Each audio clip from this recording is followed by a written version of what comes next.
Welcome everybody to the Social Dig, the greatest underrated show on the World Wide Web.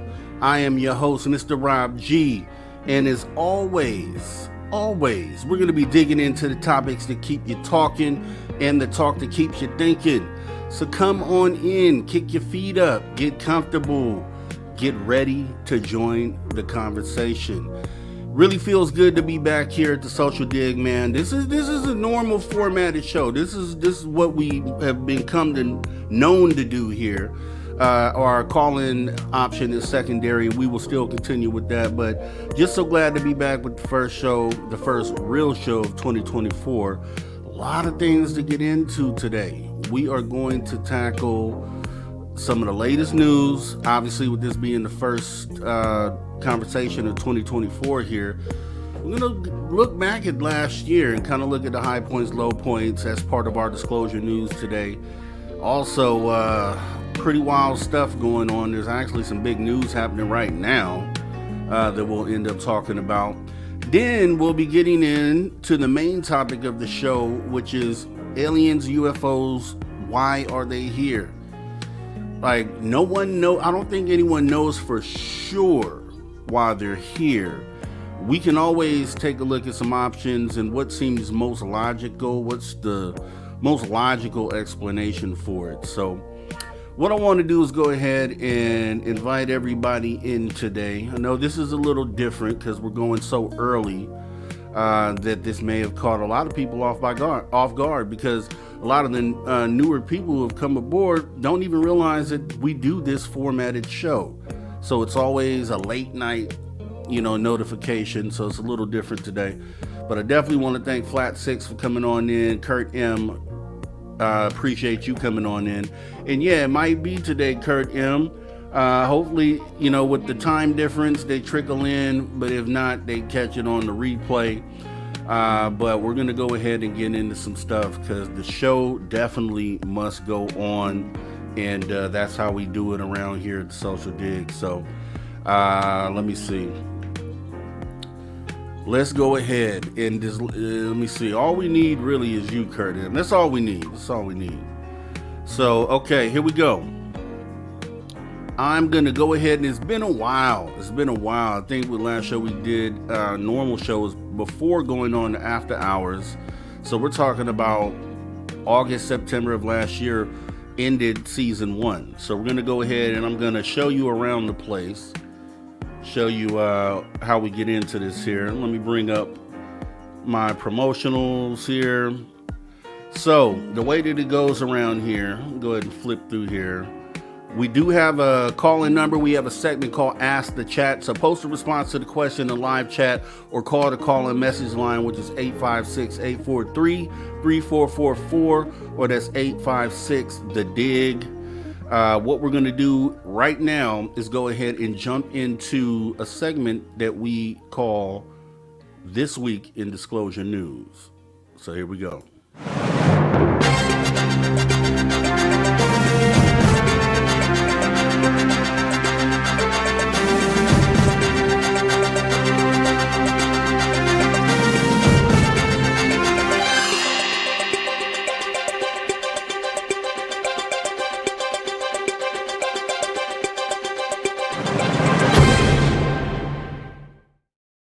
All right. So this week in Disclosure News, we have a few topics that I want to go ahead and cover.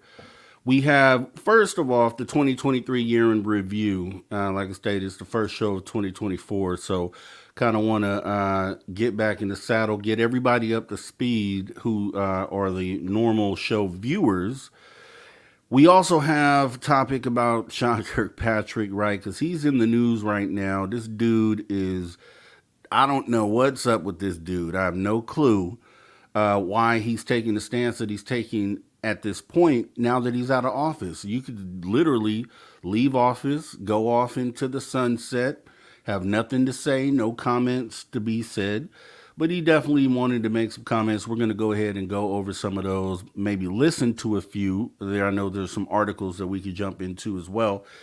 And then even alludes to, which we actually covered here in the live call-in show a few weeks back, that okay, there's these drones, right? That some companies are working with that are spherical in nature, and we one of our viewers actually brought this to our attention during the live call-in show.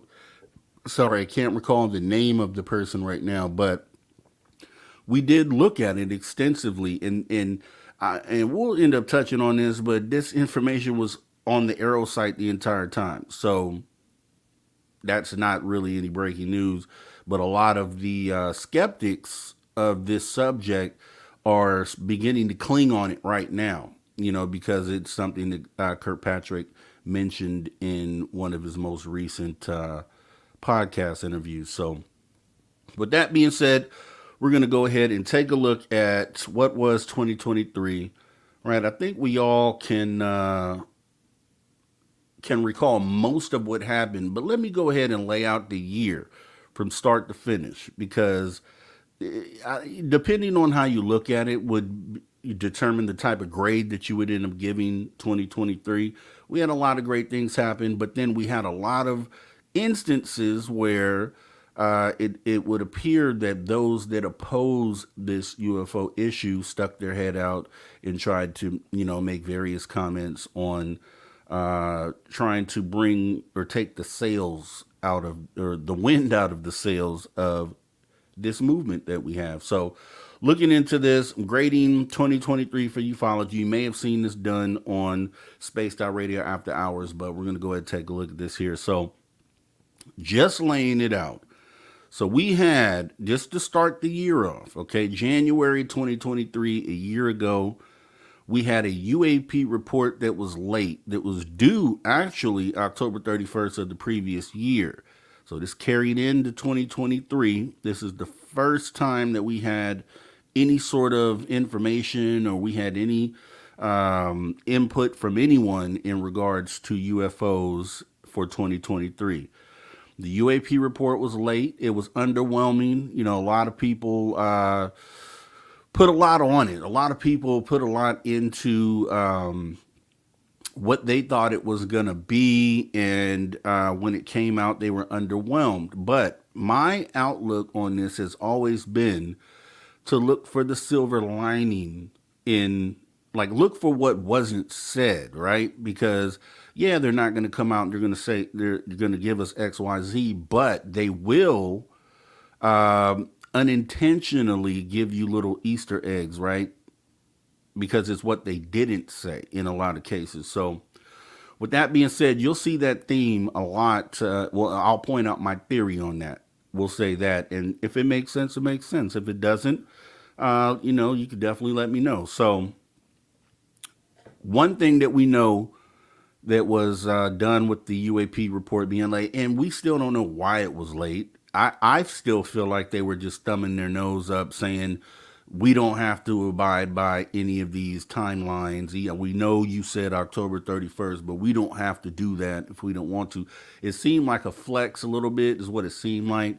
But in January of last year, when it came out, what it felt like to me was they were attempting to, and just hear me out, it felt like they were attempting to set up a play. And then we'll get into what that play was, because it was the next thing that happened in 2023.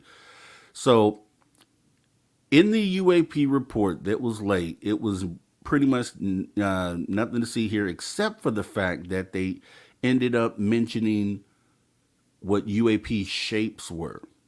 Prior to this, any previous report that came out, John Greenwald from the Black Vault had FOIA'd some paperwork on UAPs, and the shapes were redacted. If you recall that in 2022, he received that information, and they wouldn't tell us what the shapes were. And the whole argument was, well, what is that? What is the importance of, why would you need to redact shapes, essentially? My theory back then in 2022 was, I felt like, and I put this in one of my videos, actually my UFO sighting video. If you haven't seen that, you should definitely go check it out.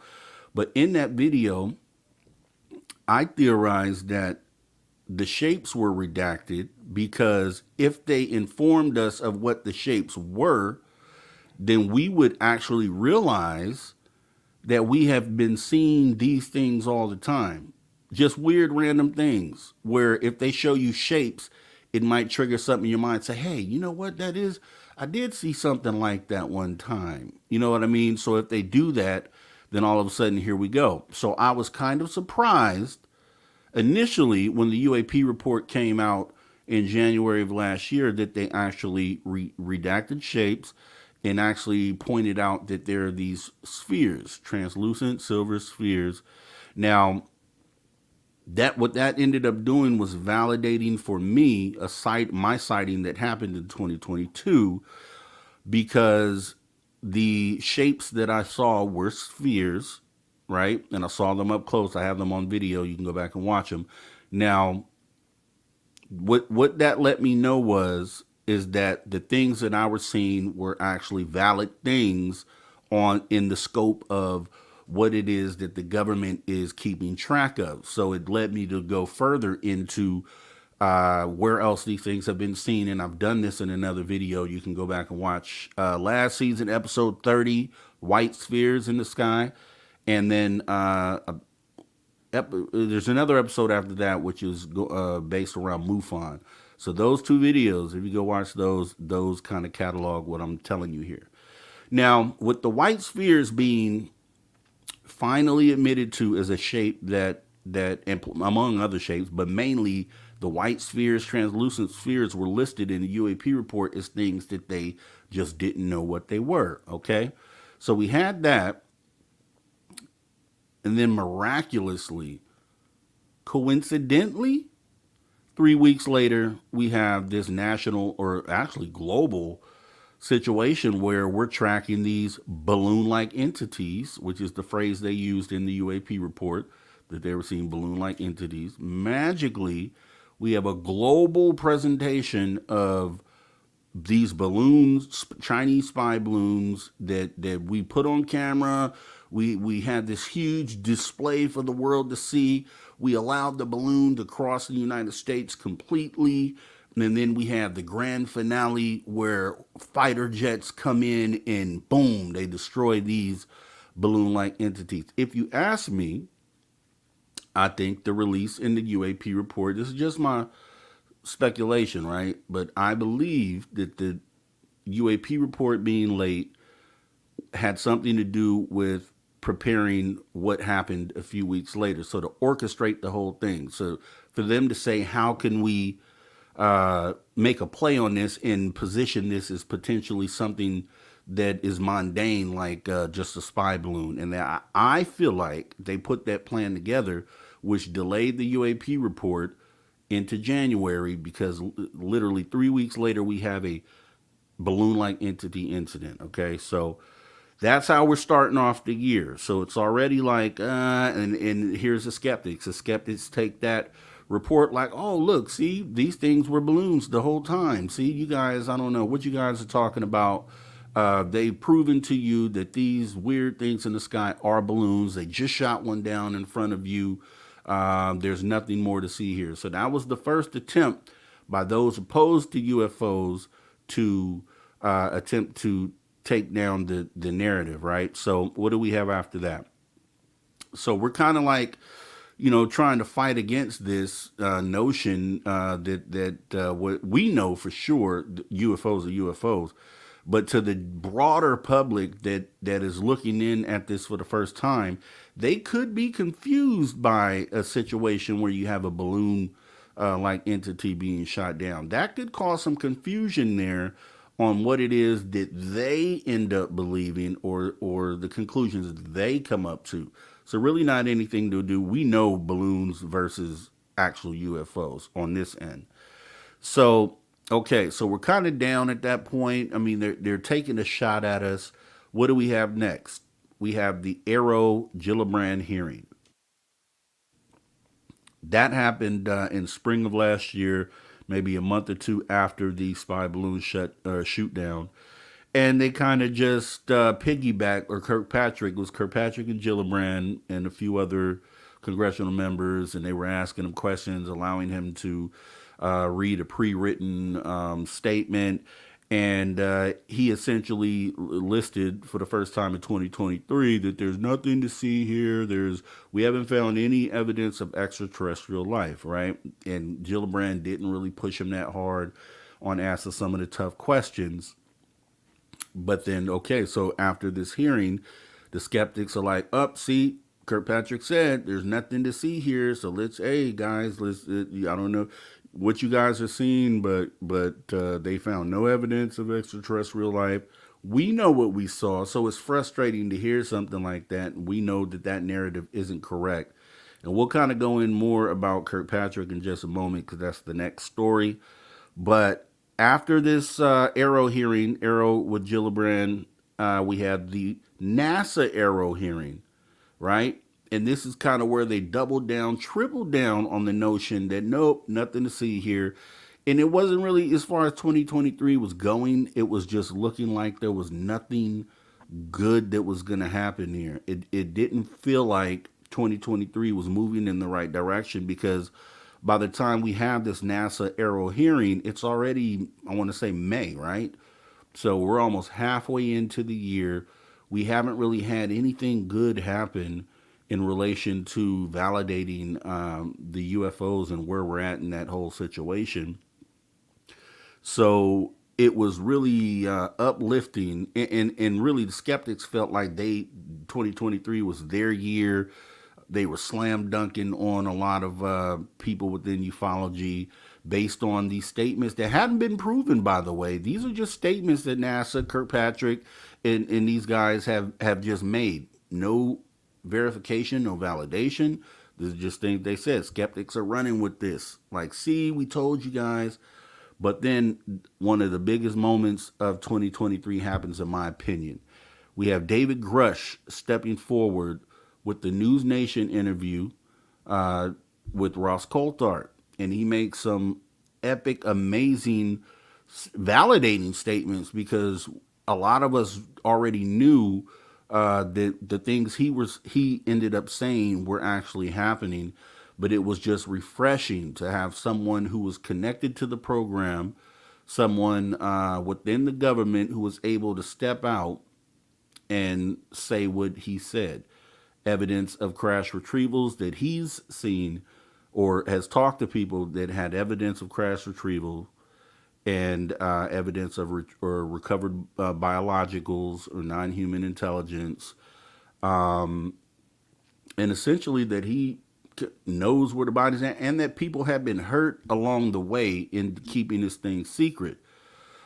Okay, so boom, bombshell. So this negated all the negative work that was done by skeptics throughout the year. This kind of blew all of that out the water, and it was like, wow. Globally, this got crazy attention. Now, it was a chess move, because they already had the Grush information prior to the NASA hearing, but they waited because essentially, if they would have done the Grush thing prior to NASA, then the year turns out a little differently, because you get boom, okay, Grush comes out, it's huge, and then right after that you have the NASA hearing where they pretty much say there's nothing to see here. So they would have adversely affected Grush's the coming out of Grush, we'll call it. So at the time they was chess. So they played that over, and then you had they didn't have anything, right? So the only thing that they had was what we'll talk about in a moment. But we ended up going from the Grush News Nation interview, essentially about a month or two later, we jumped over to the congressional hearing where Grush, Fravor, and I know I'm forgetting the third's name, Ryan Graves. So they were sworn in oath in front of Congress and testified in front of Congress that the statements they made during that hearing was completely true, right? So they did that. So they tripled down, doubled down on what they were saying was fact and true. And so we had that moment. It was looking historic, right? We had the guy standing in front of Congress, hands up, swearing the oath. Historic moment for 2023. Didn't it seemed like disclosure was a moment away at that point? Okay, then we had the guys from the other side, so the skeptics, the powers that be sent out their dogs, and they had reporter Ken Klippenstein. There was another reporter too. I can't recall the name, but Ken Klippenstein specifically came out and immediately tried to point out things within Gresh's history, his PTSD, his potentially attempts on unaliving himself at certain points in time, the fact that he wasn't getting along with his wife, and just a lot of negative things. Like this guy, in his statement was that he did this because everybody was speaking so positively on Grush. So he just didn't like the fact that they were speaking positively on Grush. He said this. This is what he said on Breaking Points. If you go back and watch the Breaking Point interview, was great. The way they held him to the flame, but not only was that, so it showed that this came from a place of pure hatred, and not only that, and because he didn't believe that this stuff was true, he said this in the interview as well, that he just he doesn't believe that this is true, and that Grush is the only things he's hearing about Grush are positive things. Okay, wow. So that puts you in a position to go ahead and tear a man down. Okay, got it. So you had that, obviously was frowned upon by a lot of people. However, skeptics took that report and took it as another slam dunk. Like, see, we told you Grush was untrustworthy. His mind. They really ran with that, and it was sad. It was skeptics gripping for anything at a time where we had come off of something so historic. They were really gripping at straws and strings it was a pretty sad moment for them. I have to say. I mean, because you don't attack, whether regardless what side you're on, you don't attack a man, what's happened in his personal life. Things that were really weren't relevant at the time. Period. Things that happened 5, 10 years earlier. It doesn't make sense. So you have that. It was a moment where they tried but did not succeed. So what do we have after that? We had a couple other things that came up. We had the Las Vegas extraterrestrial incident, which I still think there may be something to that. I'm not gonna put my eggs in that basket, but what I'll say is I don't think that event was disproven. Let's say that. So I'll say that at this point for me, Las Vegas ET's not disproven. Okay, so that was a moment, right? That I guess you can consider with the way that it was covered and with the authenticity of the caller and the 911 call that we had. I think that was a win for ufology as far as someone not being afraid to report something. Okay, so you got that. Then we go into, and I want to say that Las Vegas ET might have happened before the congressional hearing. I can't recall, but we had then the ET reports from Peru. Now, we'll end up talking about some things. I don't know about the Peru thing. What I do know is that guys in jetpacks just sounds pretty crazy. I'm not going for that. So if you have a different explanation for what happened there, please let me know. I'm open to it. But moving on, we had a bombshell from Ross Coulthard where he states, in so many words, well, actually, he stated this specifically, but he wouldn't really elaborate, is that he stated that he was told about retrieved craft so big that they had to build a building around that. I'm still waiting to see what that is. I still want to know what that is. Ross, if you have more information on that, I hope you're at least have someone keeping an eye on that situation, and hopefully it's something you can report to more later. But we had that. That was kind of a huge statement to make. All right. Then we had the Schumer amendment, trying to get that prepared. We had the opposition from a few in Congress who just so happened to be have attachments to Wright-Patterson Air Force Base, and also I want to say Raytheon, or one of the contractors. So just really weird that those would happen to be the people that are opposing this amendment. But it ended up being passed without some of the key things that we wanted in there. And then here's kind of what really took me by surprise. So now we're at the end of 2023. We're probably in the last week or two of 2023. And then we get the Admiral Tim Gallaudet, who just out of nowhere wasn't on the radar, at least that I know of, and just comes out and says that not only have we been retrieving these craft and potentially retrieving biologicals, but that we were actually have been in contact with them. Now that, for me, came out of left field for me. And obviously, I don't think that's been validated by anyone yet. So, I mean, you can take that with a grain of salt. But it was just strange that a person would come out and make a statement like that and apparently still be connected to the military in some way. So that's something that's still being vetted, but it was the way that 2023 ended. So if I were to look at it all, I saw a lot of great things happen, which we mentioned with Grush and, the historic congressional hearing, the fact that the world was open to listening to a story about Las Vegas ETs just to begin with, right? And then we had the downsides where the Arrow hearing, the NASA hearing, the balloon debacle, let's see, the Klippenstein article, along with other ones where they really tried to, chip at ufology and try to take the story down. So I give it all a grade of a B. I'll give it a B. I'll give it a B because regardless of all the negativity and the things that went wrong, we still, I think we still moved the needle forward for 2023. So we made progression. So thumbs up for that. So with that being said, we're going to go ahead and get in. I have a story here, which is Kirkpatrick speaking lately.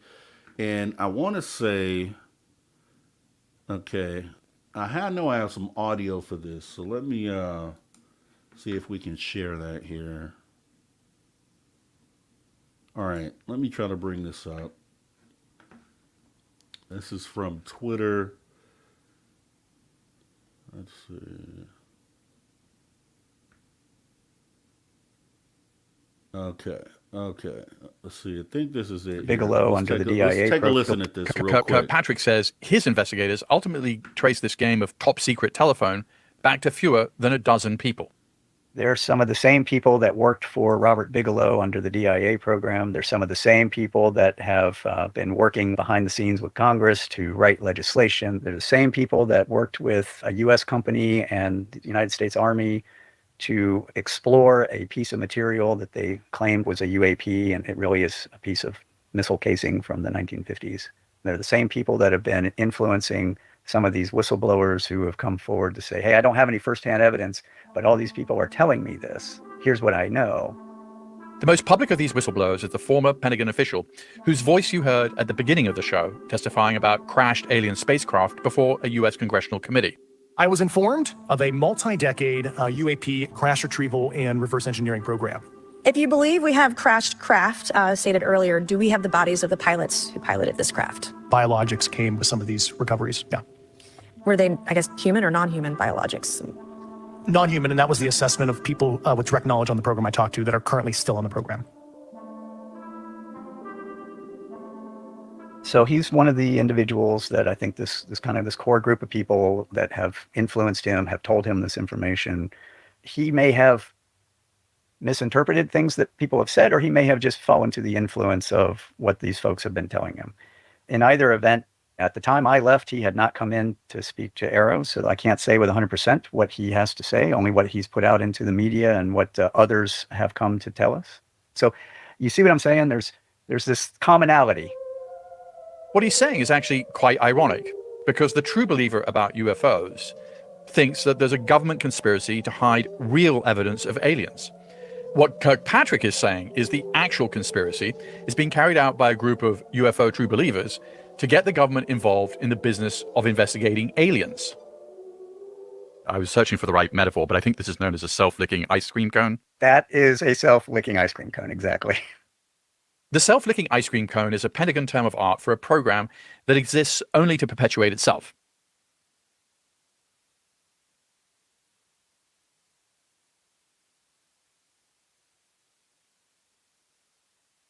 Okay, all right. So with that being said, that's some statements from Kirkpatrick. Disingenuous, if you ask me. You were in head of Arrow for all that time. You had nothing to say, but there's nothing to see here. But then once you leave office, now you have all these things to say all of a sudden.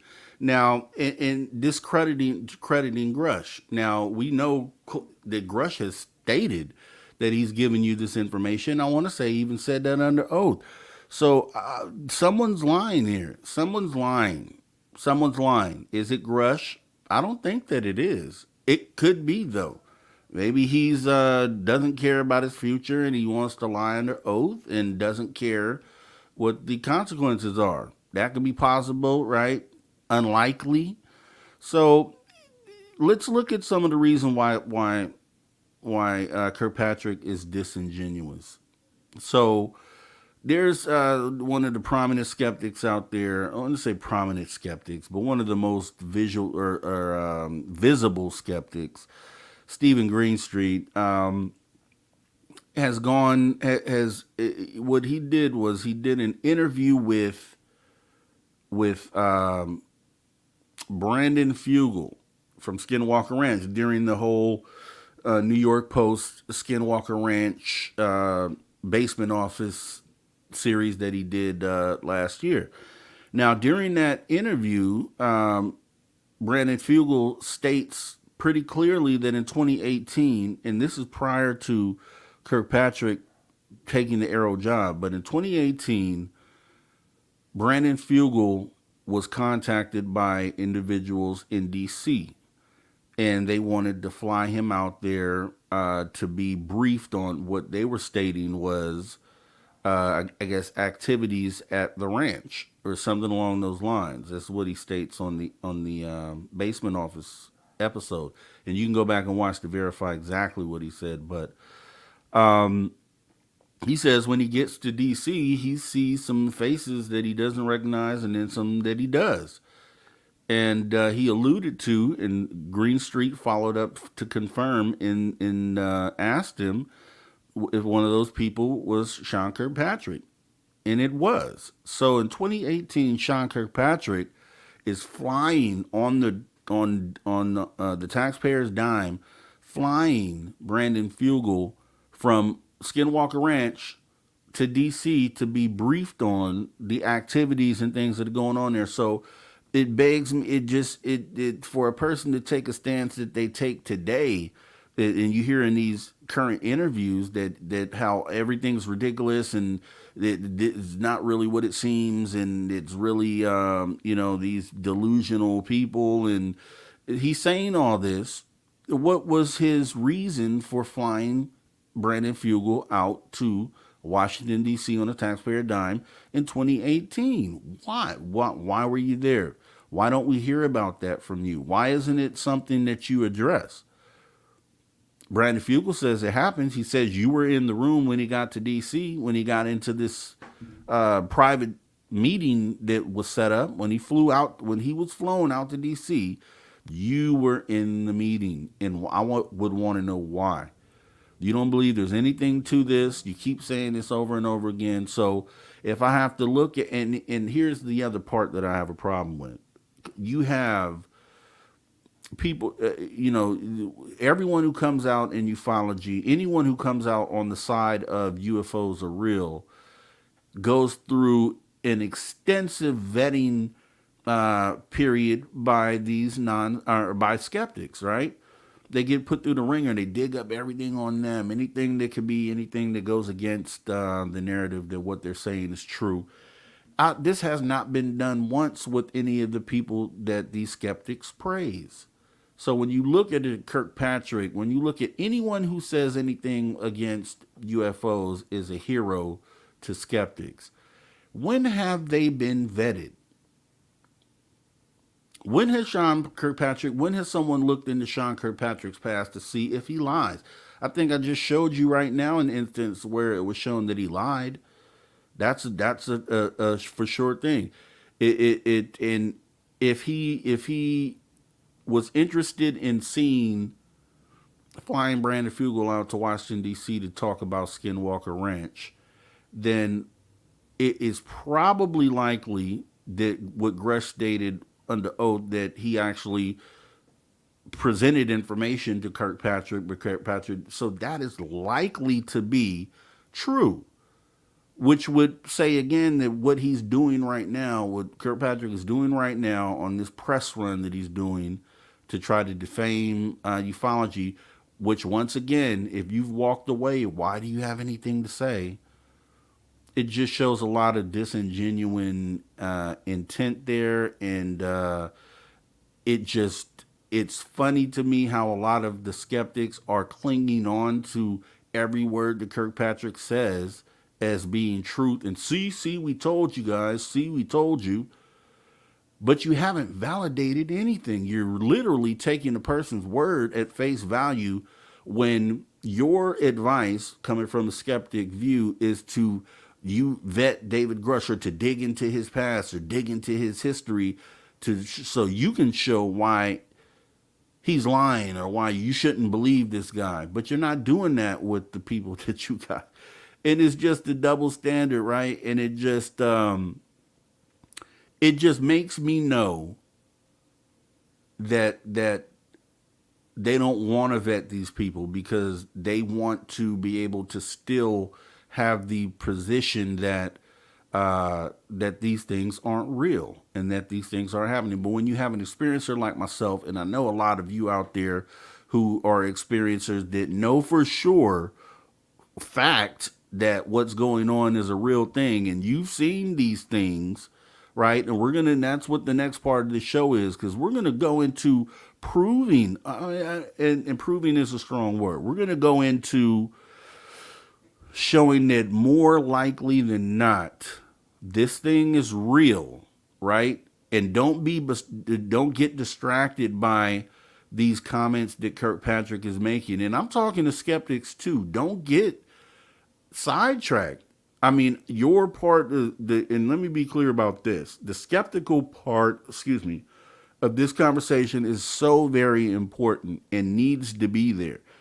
You know what I mean? That's why I back people like my guy Lou and even Green Street and Mick West. I don't have a problem with it is what they do. We need them in this conversation. We have to have both sides of this, but everyone needs to be open-minded enough to listen to be logical or listen to information that might be pretty much logical. So with that being said, I love the approach, but you guys have to vet your guys, right? I don't take a Gresh at a face value. If I heard anything that sounded strange to me, I would question it. You know what I mean? Because I am coming from an open-minded place. But just to slander or just to ride on what Kirkpatrick is saying as fact just sounds insane. It sounds bonkers. It sounds hypocritical. It sounds like a double standard, and it's kind of what it is. Now, Kirkpatrick goes even further. I mean, you can go and find these podcasts that he's done lately and listen to them in their entirety. And I'm not here to cover them in that way, but the other part of what he said is something that we talked about already a few weeks ago, just in general discussion on the late night call-in show. And let me actually bring my graphic back up, because what that was, let's see, actually, we'll get into that in a minute. It was these spheres, right? The spheres.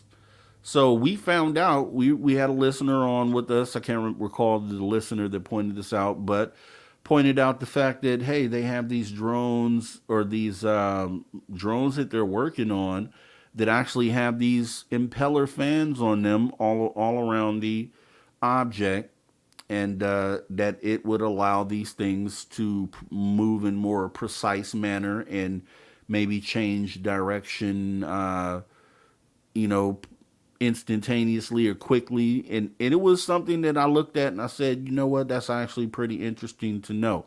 And it is good to know. I think that information should be there for anyone on either side of the argument because, yeah, if there are some of these things that we're seeing in the sky, sometimes we need to know that so we can kind of cross those things out. But I think these things, you know, would be pretty clear as far as now that you've seen them, and which is another important reason why the UAP report needed to call in shapes, because if they showed these things in the UAP report, then some people could say, oh, okay, maybe I saw something like that, or if I do, then I'll know that that isn't anything that I need to be concerned about, right? So this is why the information, putting the information out is so important, or being transparent is so important.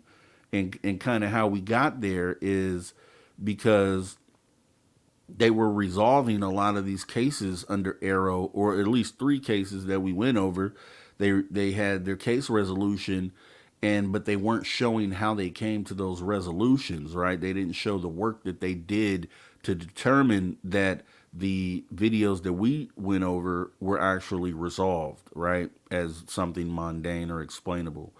So with that being said, more data is better, but yeah, these spheres and drones, I could accept that they have these things up there. And guess what? Next time I see something, if I do see something up there, I will consider this. And I think everybody else should do the same. But with that being said, they had and I want to kind of go over this real quick. They had the story by the Liberation Times, Christopher Sharp. Shout out to Christopher Sharp. But I kind of want to make sure that we cover that because I think it kind of speaks to a lot of the things that I'm talking about now. And, you know, it's a pretty good take on it. So let me go ahead and bring this up, and I'm going to actually go over this right now. So, all right. So, Liberation Times, this article has been written by Christopher Sharp. Former UFO office director's opinion draws scrutiny on impartiality and investigation handling. A recent opinion article written by, which is, in prefaces, that's the audio that we just heard, essentially, were a lot of the points that he covered in this opinion article. So, here we go. So, a recent opinion article written by Dr. Sean Kirkpatrick, the former director of the U.S. government's Unidentified Anomalous Phenomena, or UAP office, known as the All-Domain Anomaly Resolution Office, or ARROW, has prompted concerns regarding the impartiality and handling of the office under his leadership. In the article published by Scientific American, Dr. Kirkpatrick took swipes at whistleblowers under threat from reprisals and current members of Congress currently investigating UAP. Dr. Kirkpatrick, referring to former senior intelligence official and UAP whistleblower David Grush, wrote, "Our efforts were ultimately overwhelmed by sensational but unsupported claims that ignored contradictory evidence, yet captured the attention of policymakers and the public, driving legislative battles and dominating the public narrative." Dr. Kirkpatrick, in October 2023, admitted that as director, he has not spoken to Grush about the allegations, casting doubts over his position to know whether they are unsupported. Grush has lodged an official complaint with Thomas Monheim, the intelligence community's Inspector General, ICIG, addressing UAP programs and the reprisals he endured. The complaint has been recognized as both credible and urgent. That complaint was lodged in May 2022, almost 2 months before the ARROW was stood up. Liberation Times has learned that firsthand witnesses to retrieval and reverse engineering programs relating to non-human materials have supported Grush allegations, and so have other governmental sources, which were not associated with previous UAP programs referenced by Dr. Kirkpatrick in his article. Speaking to Liberation Times, Grush confirmed that he did decide to approach ARROW staff, but held reservations regarding the way information was handled. And I guess this is a quote here. On request of a senator in late October 2023, I have been in communication via email with AARO staff and have been willing to work on an interview arrangement. Quote, AARO staff have been unwilling to address in writing the specific handling of classified compartmented information, such as the CIA Directorate of Operations, compartmented data on human sources and non-UAP related but adjacent compartmented programs. Quote, I take my obligations to protect sources and methods extremely seriously. Earlier this month, members of the House Oversight Committee met with Monheim to discuss the ICIG's investigation relating to Grush's allegations. Those who attended did not leave the meeting feeling like Grush's claims were not supported. Representative Moskowitz stated on X, based on what we heard, many of Grush's claims have merit. Dr. Kirkpatrick, in his articles, seemed to discourage members of Congress from investigating such whistleblower allegations, writing, quote, the result of this whirlwind of tall tales and fabrication and secondhand or third-hand retellings of the same was a social media frenzy and a significant amount of congressional and executive time and energy spent on investigating these so-called claims as if we didn't have anything better to do. That's his quote. This comes after key mechanisms for the disclosure of UAP-related information and materials were removed from the Unidentified Anomalous Phenomenon Disclosure Act of 2023, or UAPDA, proposed by Senate Leader Chuck Schumer and Senator Mike Rounds following alleged hostility from senior Republicans, including House Intelligence Chair Mike Turner. Dr. Kirkpatrick has again and again underlined the importance of evidence. However, by seemingly discouraging investigations by Congress and the executive branch and following the hollowing of the UAPDA, producing evidence becomes almost impossible. Speaking with the Liberation Times, Lester Nair, the founder of the UAP Caucus, a group dedicated to raising UAP awareness and advocating for action among congressional members, commented, it's ironic the Department of Defense, often accused of hiding UAP information, now, through Dr. Kirkpatrick, is actively discouraging Congress from finding evidence and potential whistleblowers from coming forward. History reminds us, as with the Church Committee, that a thorough, transparent investigation is imperative now more than ever. It is not clear whether Dr. Kirkpatrick provided his article to the Defense Office of Pre-Publication and Security Review, DOPSR. The Defense Office of Pre-Publication and Security Review website states, Department of Defense employees and military service members have a lifelong responsibility to submit for pre-publication review any information intended for public disclosure that is or may be based on protected information gained while associated with the department. Dr. Kirkpatrick's article touched upon aspects relating to the AARO's upcoming Historical Record Report Volume 1, yet to be submitted, which may cause complications regarding the DOPSR process. Commenting on the lack of clarity on whether the article submitted to DOPSR, one defense source speaking under condition of anonymity told Liberation Times, this is troubling for two reasons. If Dr. Kirkpatrick did not have it reviewed, it is a serious breach of standing Department of Defense policy and could result in another Inspector General complaint against the department. And this is another quote. On the other hand, if he did have it reviewed and they approved it, this is also problematic because in his article, he provides a summary of the results of a study for Congress and the Department of Defense that has not been completed yet or provided to the U.S. government. Quote, again, one then must ask questions, who gave him authority to release the results of a report before they were even provided to Congress? And if the study is ongoing, where is the analysis? Right? I asked about that as well. If he is biased, why is he still being used by the Department of Defense as an, quote, unpaid consultant to advise the Deputy's Security of Defense? So You know, this is definitely. Let me see. There's only a little bit left, so I'll continue with this. Um, Dr. Kirkpatrick also wrote that none of his whistleblowers within the public eye had ever approached the Arrow to provide evidence in a statement for the record. Quote, as of the time of my departure, none, let me repeat, none of the conspiracy minded whistleblowers in the public eye had elected to come to Arrow to provide their evidence and statement for the record despite numerous invitations. Liberation Times understands that this is inaccurate. One whistleblower in contact with Liberation Times has asserted that they did speak to Dr. Kirkpatrick and his team on record, and they were aware of several other whistleblowers who did the same.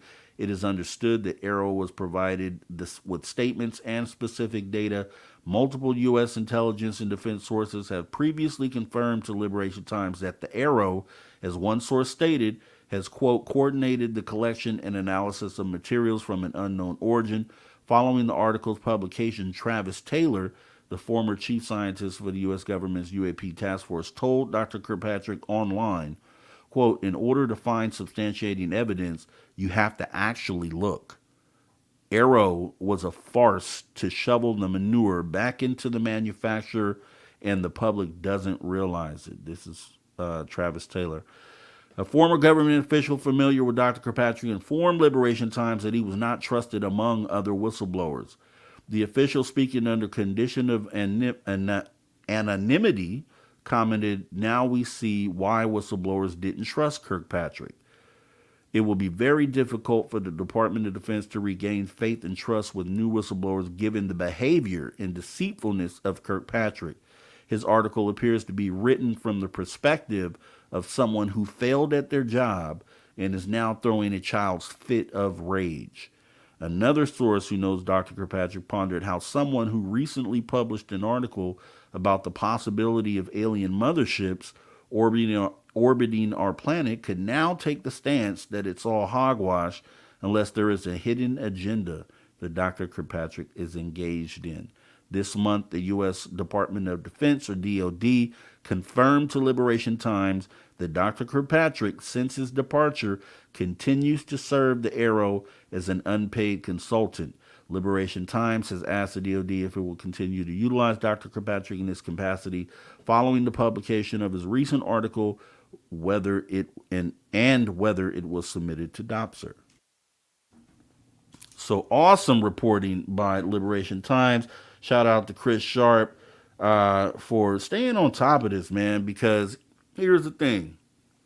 I think a lot of the stuff they said about Kirkpatrick is the obvious, right? We know that he's being disingenuous. We know from reports that people have tried to come to him with information, and the last statement was right. I mean, so the last quote in this article just says it all. It says, now we see why whistleblowers didn't trust Kirkpatrick. And that just makes total sense. If you listen to a man that speaks like this, is this the person that you expect to get any results from, right? And he's taking this stance. And then the other point that he had the article about the alien motherships, that's kind of strange, right? But then that even more validates the fact that he in 2018 flew Brandon Fugel out to Washington, D.C. on the taxpayer dime to discuss Skinwalker Ranch. So I think Dr. Sean Kirkpatrick needs to be looked into.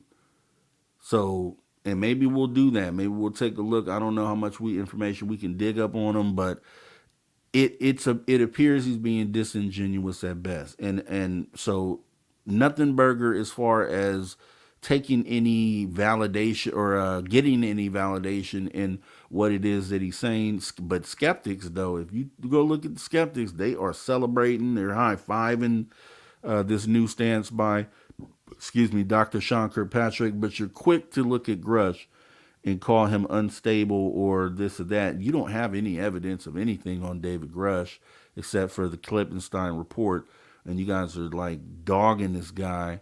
But then you're high-fiving for Sean Kirkpatrick, who's been caught in multiple lies, and then taking what he says at face value. So that's all I'm going to say about that for now. I'm done with that. And we are going to get out of the news because I could go all day on shit. It's just, anytime Kirkpatrick spoke in 2023, as we shown earlier, it was never anything but negativity and truthfully anything but lies. And I'm totally glad that he has stepped down from that position. He did not need to be in that position.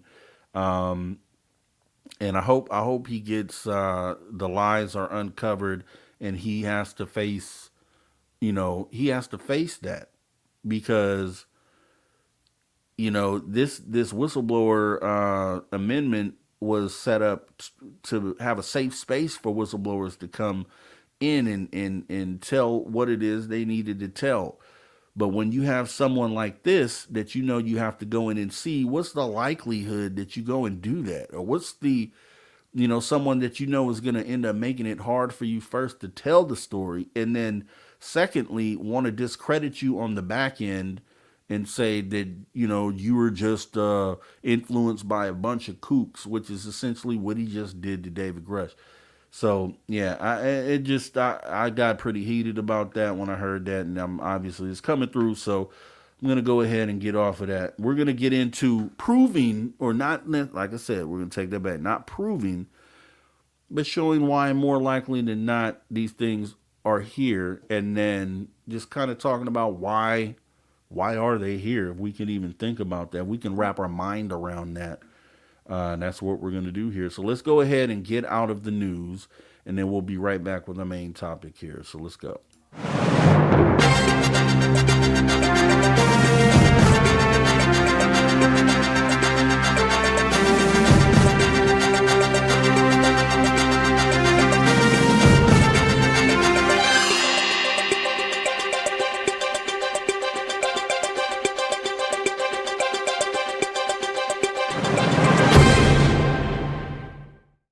All right, so we're going to go ahead and get into why are extraterrestrials here theories. Now, we do have a segment on this show, or I guess we'll call it a segment, where we end up having the chat kind of chime in. It's called Ask the Chat. Ask the Chat. So there's Ask the Chat questions. You'll hear this occasionally throughout the show.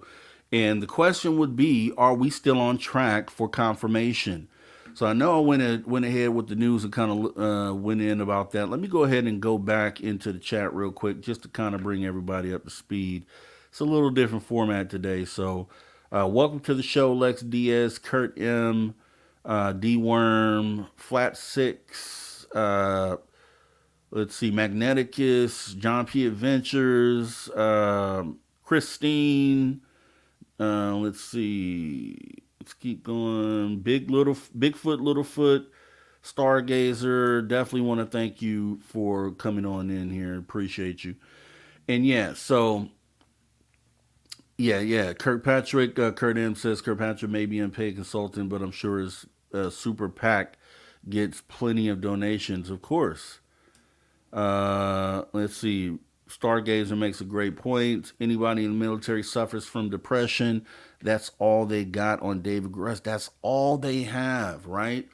But they're looking, and that's my problem, is you're looking so hard for deficiencies in the whistleblower, but on the other side, you guys aren't. So essentially they're blank. So what skeptics like to do is they like to look at non-skeptics, I'll say, people who believe in UFOs, and say, oh, you guys just listen to any story. You guys just believe any story. That's essentially what they're doing on the skeptic side. So as long as somebody comes along and says, oh, UFOs aren't real, here's why, then skeptics are like, see, he says UFOs aren't real.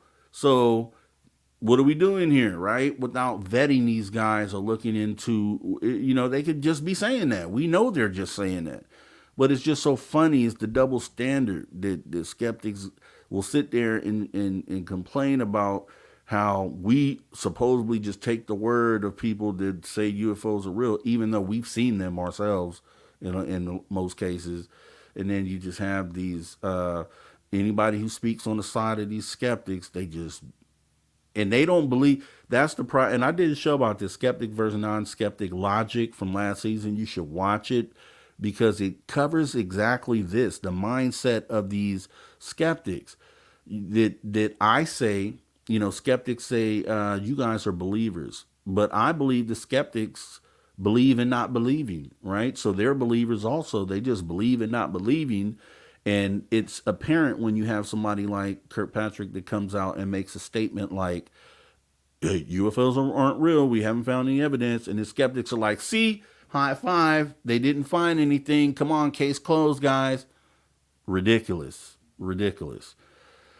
So asking the chat, are we still on track for confirmation? 2024 just started. I still say it ended on a great note. I feel like, yes, we're still on track for this. I don't think really there's anything that can be done to stop it. I just hope that this year I just hope that this year there's more tangible evidence presented, right? We could have the conversation. We could say we saw this, or Ross Coulthard could say they built this huge ship that they had to build the building around. But now let's start getting into where is that building at? Like, let's start hinting around towards that and kind of moving the conversation forward, right? I hope we can do that. So Christine says, I'm a big time skeptic in general. So for me to believe in UFOs says a lot for me personally. And that's exactly what I'm saying. And it's not even believing it's right. It's just you're open-minded enough to have the conversation, and depending on the evidence says, oh, okay, this sounds logical, or nah, I don't know about that, right? So you have the option of going either way, which is the same for me, but I've seen something. So I know, like, at the end of the day, you can't tell me that things aren't there because I've seen them, right? I haven't seen beings specifically, but I've seen craft that disappeared into thin air on a clear blue day with no clouds in the sky. I've seen that. So I know there's something to that. Now, if you can show me government tech where they have something that just could disappear in the clear blue sky, then okay, then you maybe have me moving over a little bit. But as it stands right now, there's nothing that I see that's going to kind of do that, right? So with that being said, let me go ahead and get into this. So we're going full steam. I think other countries are going to accuse of reverse alien tech. Is going to end up being an issue if the Geneva rules of engagement, nobody knows the effect of this tech. Yeah, and that's the other thing, right? But here's, with the government always Johnny on the spot, for most UFO crash retrievals, stepping over country lines and being able to just go retrieve the crash retrieval from over their borders, lets you know the type of influence the U.S. has over pretty much most countries out there. So, I've always thought, okay, maybe one of these other countries steps forward and says, hey, we have the craft. And there's been a couple cases where we talked to on after hours to Susie Hansen, and she was talking about how the MOD had released their UFO files in 2009, 2010 roughly. So there's been times where other countries have tried to step forward and say, here's the evidence. We're going to release this evidence. So they've tried to do that. But, it doesn't get the attention that it should get. So unless it's a China or a Russia or a country that's right up there with us, it's just not going to be effective from that angle. So with that being said, let me see.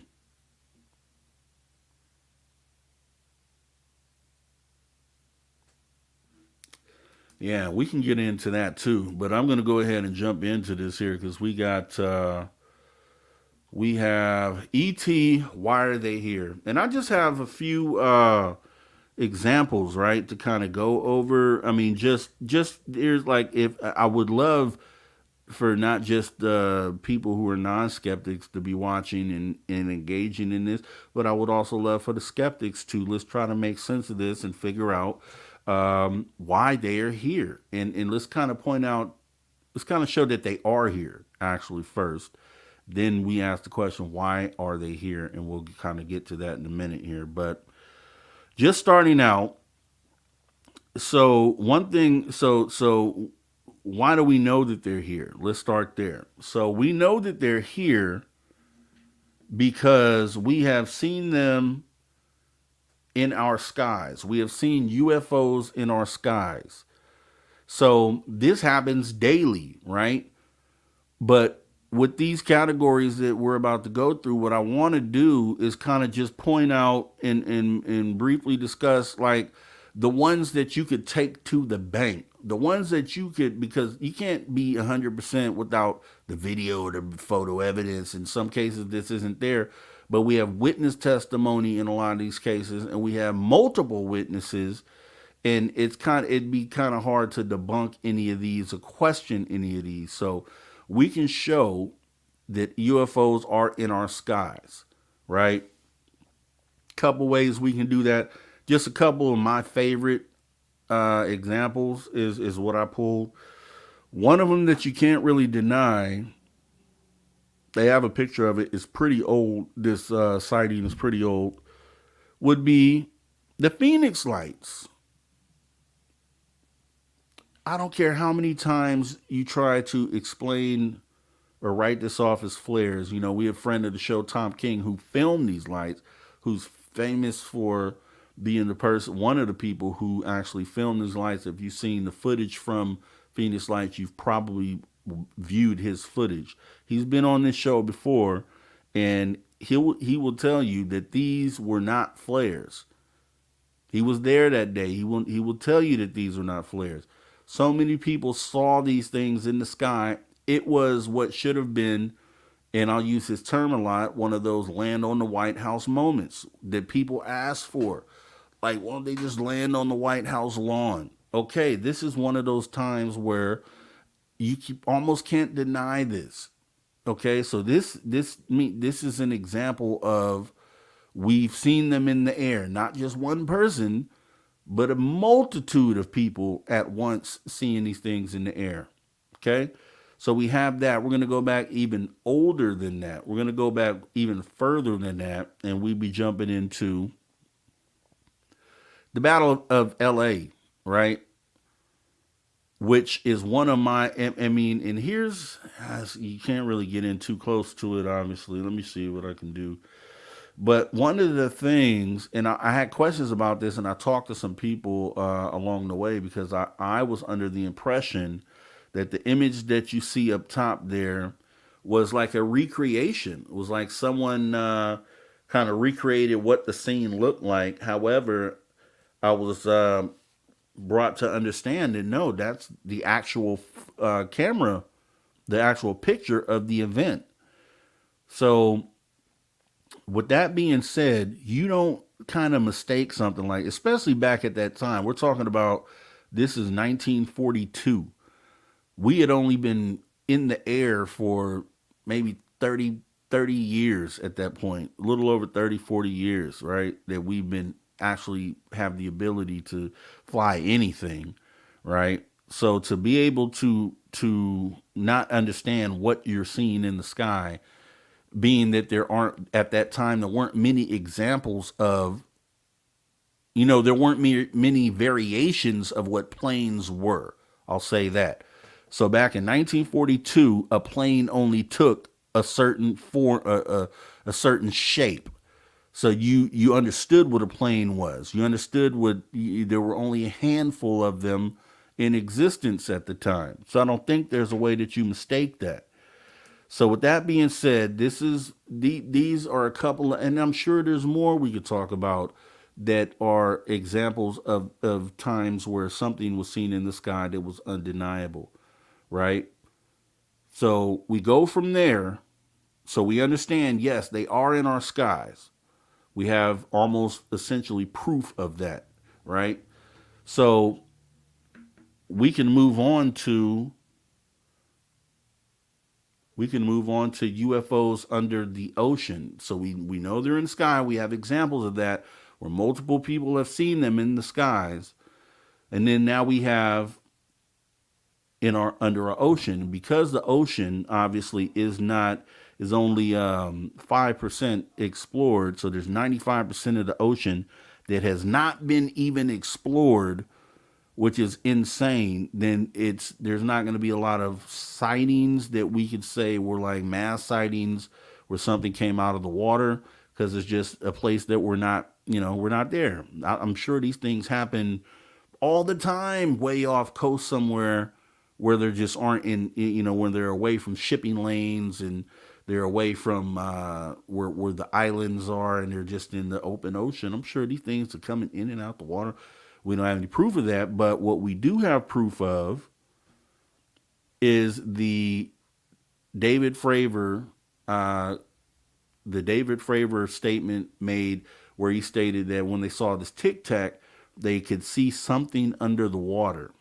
They could see something under the water that might have been, I guess, communicating with this Tic Tac. There is another time that David Fravor talks about someone in the military that came to him and said, you something along the lines like, yeah, I saw something crazy myself, and then goes into telling him a story about how he was, I think a CH-53, one of those transport helicopters that have the thing where they can lift and carry things. So there's these drones, and I did a show about this. There's these drones that they kind of test, and then they go and pick them up out of the water. They send a diver in.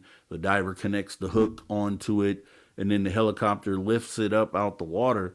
Well, this person who came to tell Fravor the story tells him that the diver went in, and he's looking down at the diver, and the diver's connecting the hook to the drone, and all of a sudden the person telling the story says he sees this dark mass come up from the bottom of the water and is rising up to the top.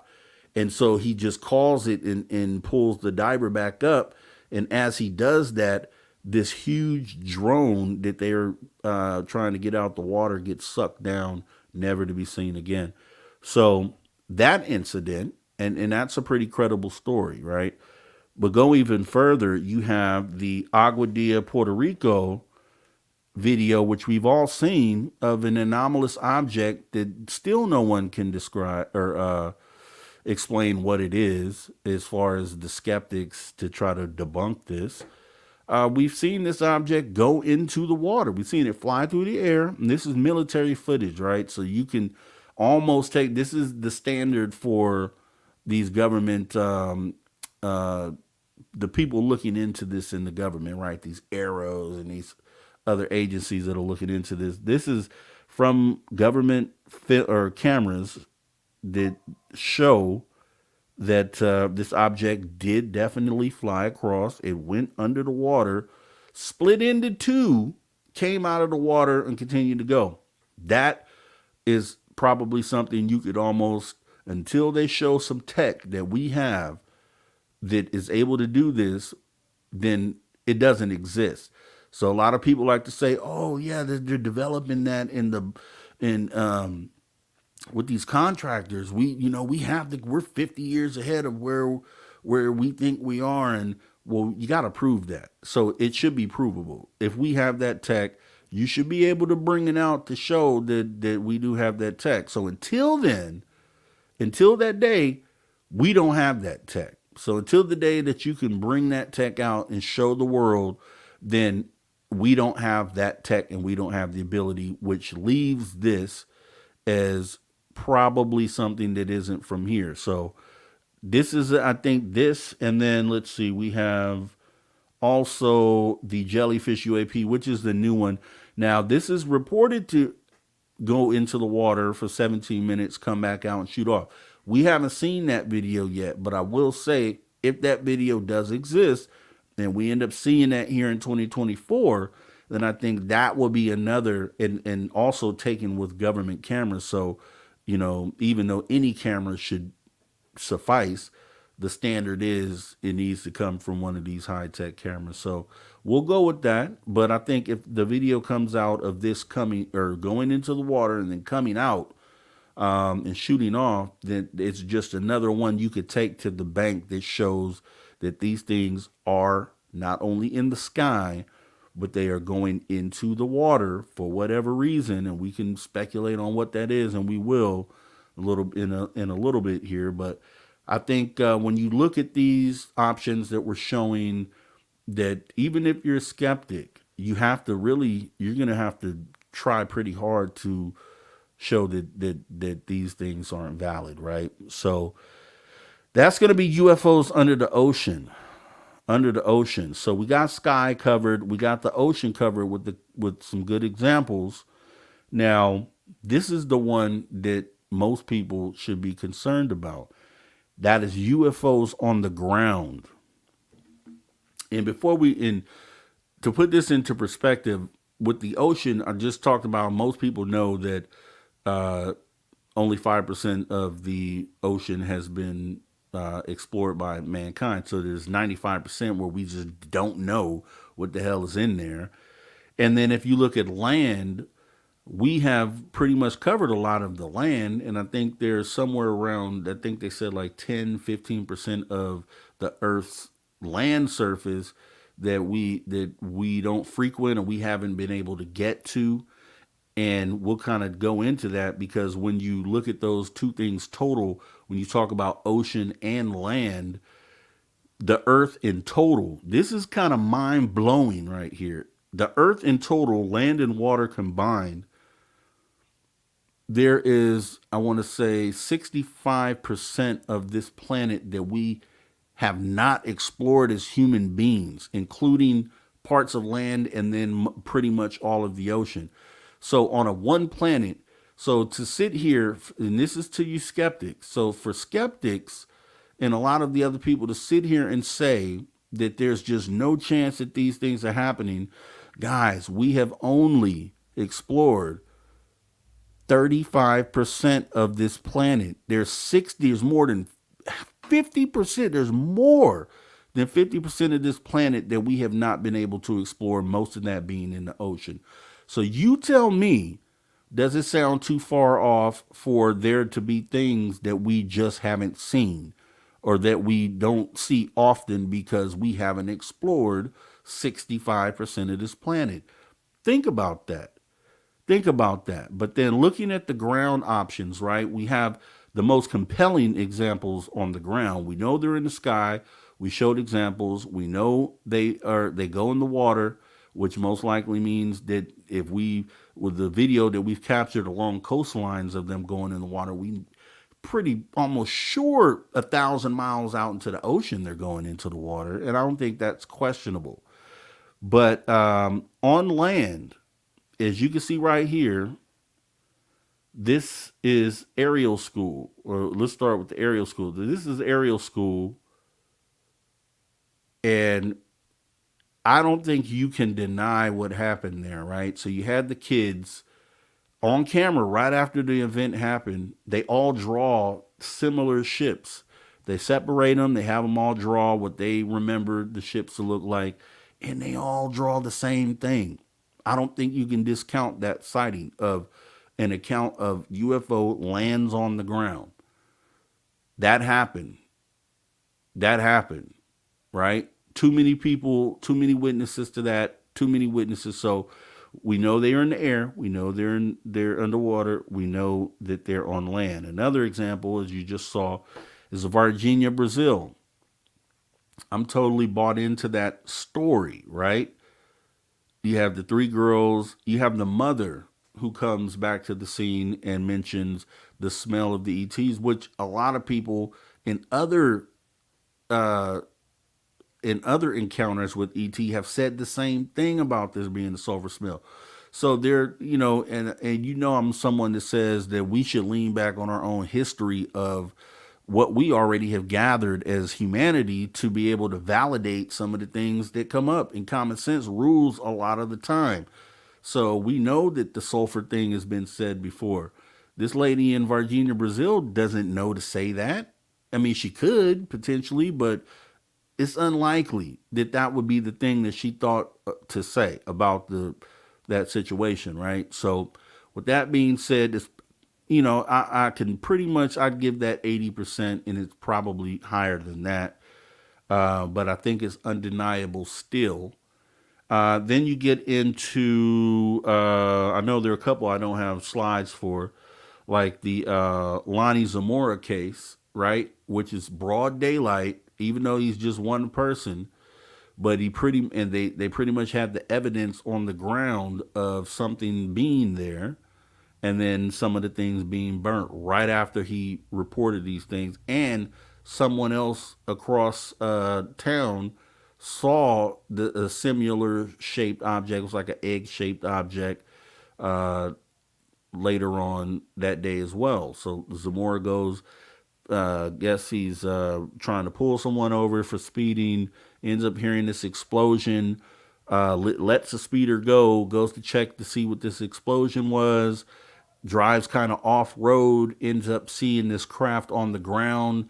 When he gets a little closer, he's able to see that there's two beings sitting outside of the craft, that one of them turns and looks at him.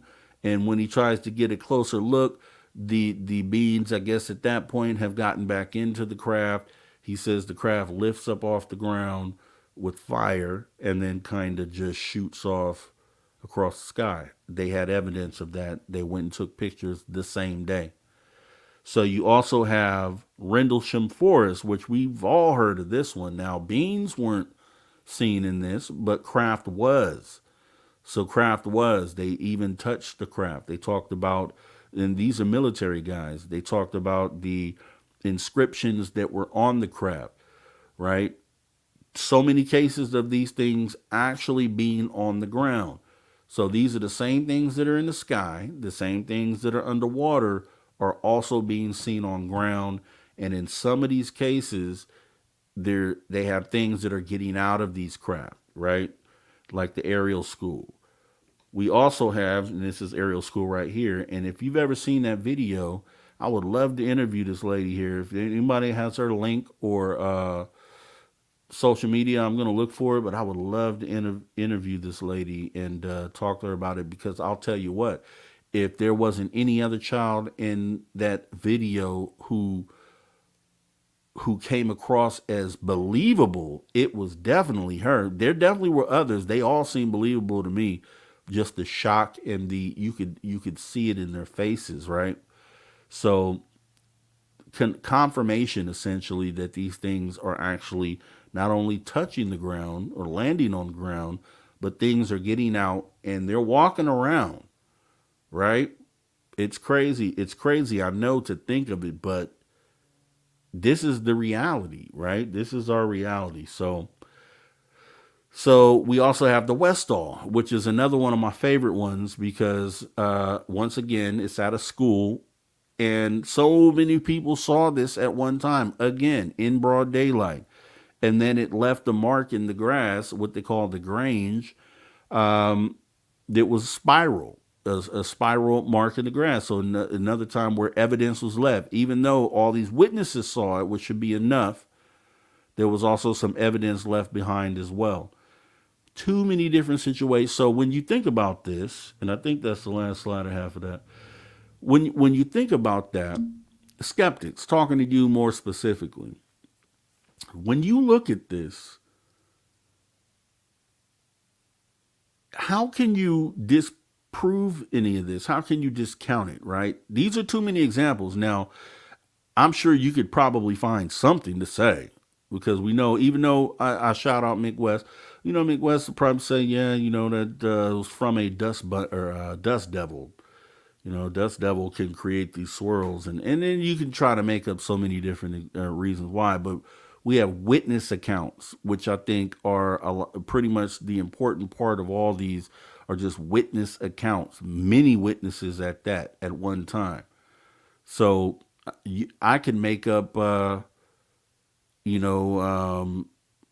could make up why the sun burns hot every day, right? I could literally make something up on the reason why the sun burns hot. Doesn't mean that it's true, but unless you can test it at that moment, then it could be plausible, unless if you didn't know the real answer on why the sun burns every day, you could literally make up anything. And that's kind of what debunkers are able to do, because you can't go back and retest it in the moment, right? So they can make up anything. They can make up anything under the sun, and what they're making up can't be tested. But I will say that there are a few of these examples, like the people. I think some of these things. So, for instance, we did the news story earlier about Kirkpatrick saying that these metallic spheres are these drones. Well, we know these drones are actual real things. We could take these drones in the field and test them to see if they can perform in the way that these metallic spheres are doing. Right? That should be able to be done and settled right then and there. So we should be able to take one of these drones they have. They should be able to zip off at high speed. They should be able to make right angle turns on the drop of a dime. They should be able to do these things, because you're trying to say that these orb sightings or these metallic sphere sightings are actually mistaken, and that they're actually these drones. So you should be able to mimic the performance of what people are reporting. You should be able to mimic using these drones. You should be able to do that tomorrow. You should be able to set up a day tomorrow, get cameras out there, and show the world, Sean Kirkpatrick, and maybe you should do this, right? You should be able to show the world that these drones that you're talking about, that you're saying are what we're seeing in calling metallic spheres, you should be able to show the performance on that, man. And I doubt that you'll do it, because we know they're not the same thing. But it's compelling to at least think about those spheres being mistaken in maybe some sightings. But, oh boy, don't get me started on Kirkpatrick. Okay, so with that being said, I think we kind of pretty much laid a good groundwork, right? Because we had Lonnie Zamora, as far as on the ground, Lonnie Zamora, we had Reynolds Forest, we had the Virginia, Brazil, we had the Aerial School, we had the Westall School. These are all solid 5 instances where I think we can pretty much show that these things have landed on the ground. Now, there's theories out there, and we can kind of go into more of the why are they here, which some people think that they are here because that they're from the future or from other dimensions. I don't know how I feel about that. I don't think you can say either way, but it's fun to speculate on why they may be here. My theory is that if they could just step through a portal, and maybe some of them are, because, like, for instance, the jellyfish UAP does not seem like a ship. It seems like more something organic or something that is potentially alive. The Agua Dia Puerto Rico one is, to me, kind of feels the same way, sort of organic. So maybe the ones that seem organic step through these portals, and what you're seeing is not a vessel, or as far as a ship goes, but maybe you're seeing the actual entity itself that has stepped through. The jellyfish UAP is just too strange to me. It doesn't make sense how it could be considered a craft, but maybe it is. But it seems more like something that's alive to me for whatever reason. It just does.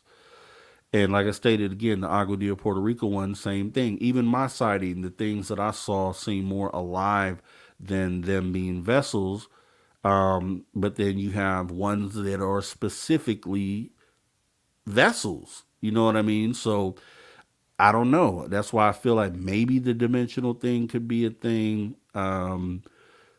Time traveling, I'm still on the fence about that one. I don't see how that fits in or where that would fit in. Because as far as is we've been led to understand, which could be wrong, obviously, is that in order to be able to go back in time, you can only go back in time as far as the time machine. The time machine would basically need to be built at this point in order for you to go back to this time. You can't go back to a time prior to when the time machine was available or built, right? That's what they state. And there's a prominent scientist right now.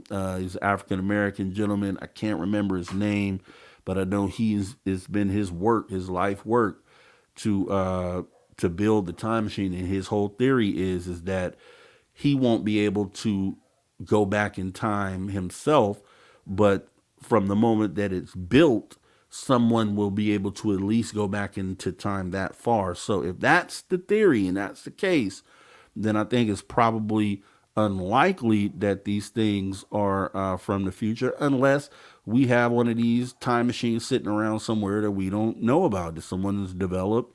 There is one in existence. We just have no clue who has done this. But as far as that theory goes, if the theory is correct, then it states that it couldn't be time travel. So we'll do that. It's all speculation, because I don't think anyone knows the answer to any of that right now, unless you have the time machine. But I don't think anybody knows the answer to that. So with that being said, some of the reasons why they might be here, right? So are they here to test our nukes? Let's look at that. So you have Maelstrom, right? They shut them off. Then you had an incident in Russia where they turned them on. A lot of people feel like, okay, they're here to protect us from nuclear war. They're here to stop nuclear war. They're here to tell us to get rid of our nukes. Okay, we can look at it that way, because they turned them off in a situation, but why would they turn them on? You know what I mean? So if they wanted to get rid of nuclear weapons, why would they turn them on? That's the question I would have when it comes to that theory of they're here to stop us from killing each other. And I'll look into the comments here, because let's see.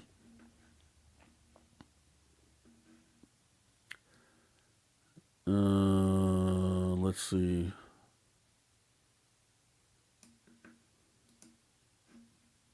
Yeah. Okay. So yeah, with that being said, they turn them on, they turn them off, right? So I don't see anything in that that leads me to believe that they're trying to. And let's put on top of that, we know that they've been here since before the atom bomb was created. However, they allowed us to drop the atom bomb, right? They were here already, and they allowed us to bomb Japan twice. So if they didn't intervene then, what do you think? They just didn't know that we had these devices? It appears they're able to sniff these things out, essentially, because they show up at nuclear reactors. They show up at nuclear ships. They show up at missile silos where we're holding nuclear weapons. They've even tested, I heard a person say that they had some nuclear material, I'm thinking like some spent rods or something like that, that they had under watch in a box in the middle of the desert, and they were using it as bait to see if it lured them in, and apparently it did, right? So they have some ability to detect the radiation, I would assume, or the plutonium or whatever's being used in these nuclear bombs. They have the ability to detect this material, right? So if that was the case, they were here before World War II, then why would they allow those two bombs to be dropped? So that makes me feel like maybe they're not here to stop that from happening, right? So then why else could they be here? So are they here potentially because they want our resources, right? They're in the water all the time. Water is the building block of life for us, at least, period. Anything we know on this planet, essentially, that's alive needs water to live. So are they here for that resource, being that this planet is 70% water? It's tough to say, but it's definitely something we could talk about or think about. Then the flip side to that would be, though, is there some sort of plan for them to relieve us of the access to this planet? Like, one of my theories has been, and it's simply a theory, that with the nuclear weapons that we have, that they're not so much here and showing up at these sites to tell us to stop us from ending each other, but I think it's actually more, and it's just one of the ideas. I feel like it's very possible that the reason why they are showing up at all these nuclear sites is because they don't want any of that out there in space. Like they don't want any of what we're doing here to leak out from this planet and get into. So they don't want us to be space traveling at this moment because we are weaponized and we have these nuclear weapons. And if just think if you were to launch a nuclear missile that just ended up going out into space, right? It's going to keep going until it stops somewhere, until it runs into something. So you could theoretically poison another planet right here from Earth without ever leaving by sending something up there. One thing that kind of backs that up is, if you recall, the missile test. It was a nuclear missile test here in California, and the photographer, they positioned themselves, I want to say like 5 miles away from the missile being launched, and they were able to track it on camera, the full trajectory of the missile. And what they saw was a UFO come in with a laser and shoot it, get on this side, shoot it, get on this side and shoot it, and then it fell back into orbit. If you remember that be an example of them not allowing us to send anything out there that they considered to be a weapon. That's just a theory, but it does make sense, right? So, and then one of the other things, so we can end it with this, because when we ask why are they here, I think it all comes back to me, to the thing that I was talking about the other day, which is about how the media and everyone is turning to this thing being something spiritual. Why are they saying spiritual? Why are they saying somber? And I think I have a video clip of the somber statement here that I wanted to show. That was on, I bookmarked this on Twitter. And I think it's just kind of pressing. It's, let me see. Yeah, this is pretty short. So I just want to make sure that we play this. And I think this is where it kind of hits home. So let's listen to this real quick. The simple fact is that if the American government chooses to classify what essentially is alleged to be an illegal criminal cover-up, it doesn't look good for the Constitution of the United States that they've chosen to do that. And I guess I just don't believe that the Congress would allow that to happen. I mean, there are too many people now in the Congress who are aware of the full story. And believe me, the full story is pretty bloody horrific. When Lou uses words like somber, he uses it for a reason. What's been going on is a disgrace. And, I wish I could talk more specifically about it. And I feel frustrated as a journalist that I just can't go, blang, this is what I know.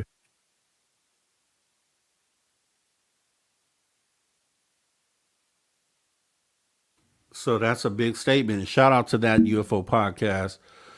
Want to give a shout out because we just used your clip from Twitter. But I think that statement, right? That's the statement that keeps me hung up on this spiritual part of it, and why those in the media, Ross Coulthard included, are shifting the conversation from just what we went over, just things being in the sky, to going so far deeper into these things being spiritual. Like, where does that come from? And then with the somber intonation, right? So why is it spiritual and somber at the same time? How do those two things tie into each other? There's a lot of people out there, that don't like to look at this in a negative light, right? They just refuse to. They will be offended if you say that these things are here for anything other than love and light. There are some people that just will turn off the channel, plug their ears when you mention the possibility of these things not being here for the best of reasons. And, you know, what I think is that just a theory here that it's when you look at how many planets out there are potentially habitable, and then how many are Earth-like, and there's a huge number of them that end up being the result of that, would they focus so much effort on one planet alone? Like, would they come here to save one planet alone? What would be the likelihood, you know, that they pick Earth to save? You know what I mean? There's so many other potentially habitable, potentially, you know, intelligent life forms out there, that would the mission really be to save those people? It's hard to say. You know what I mean? It's hard to say without any evidence, but I just think the end result is that everyone should be prepared. I think everyone should be prepared, regardless of what the actual outcome is and why they are here. I hope that they're here for love and light. That would be great. You know, we need some of that here on this planet. But at the same time, if they're not here for that, then you need to be able to know how to protect your family. Excuse me. So it's going to be, for those, and I'll say it like this. I used to look at preppers, right?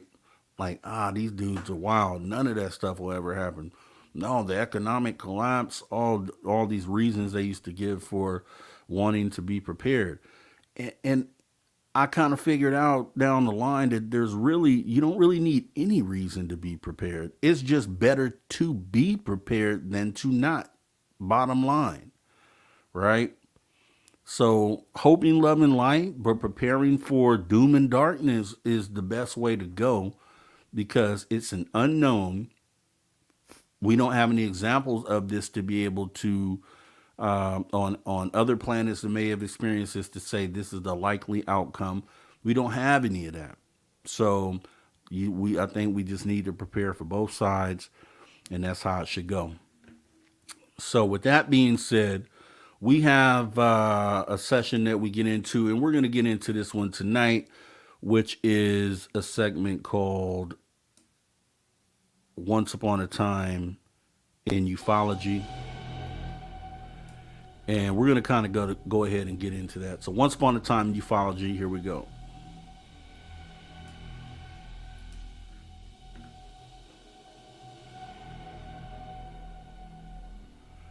Right. Once Upon a Time in Ufology, and what we're going to cover today